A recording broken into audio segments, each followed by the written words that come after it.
जम्मूतील जनजीवन हळूहळू पूर्वपदावर येत आहे। बाजारपेठांमधील व्यवहार सुरू झाले आहे। जम्मूमधल्या काही शाळा आजपासून सुरू होणार आहेत।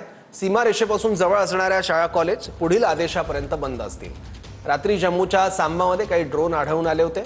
कोणताही हल्ला झाला नसल्याची भारतीय लष्कराची माहिती आहे।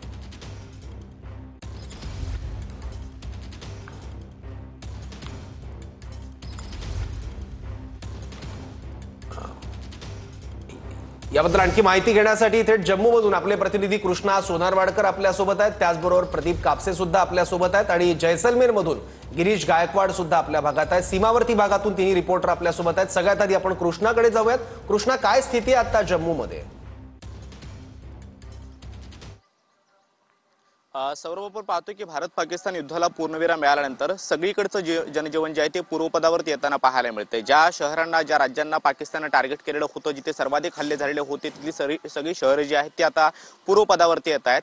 हळूहळू आता स्थानिक प्रशासनाने इथल्या शाळा आणि कॉलेजेस सुद्धा सुरू करण्याचा निर्णय घेतलेला आहे। बाजारपेठा उघड्या झालेल्या आहेत आणि सगळं जनजीवन जे आहे ते पूर्वपदावरती येताना स्पष्टपणे पाहायला मिळत आहे। मात्र युद्धाला पूर्णविराम मिळाल्यानंतर सुद्धा पहिल्याच दिवशी काही भागामध्ये सीज फायर व्हायोलेशन झालेलं होतं, म्हणजे शस्त्रसंधीचं उल्लंघन झालेलं होतं आणि त्यानंतर सुद्धा भारतानं पाकिस्तानला कडक इशारा दिल्यानंतर हे ड्रोन जे आहेत ते पुन्हा परतले गेलेले होते। मात्र काल सुद्धा आपण पाहतोय की पंतप्रधान नरेंद्र मोदी यांचं भाषण पूर्ण झाल्यानंतर जम्मूच्या सांबा जिल्ह्यामध्ये काही ड्रोन्स पाहायला मिळालेले होते आणि त्यामुळे लोकांच्या मनामध्ये घबराटीचं वातावरण होतं। या सगळ्या गोष्टींचा अंदाज घेऊन काही शहरामध्ये ब्लॅकआउट करण्यात आलेला होता। मात्र आता कुठल्याही पद्धतीचा धोका नाहीये, लोकांनी पॅनिक होऊ नये अशा पद्धतीच्या सूचना ज्या आहेत त्या इंडियन आर्मीकडून देण्यात येत आहेत।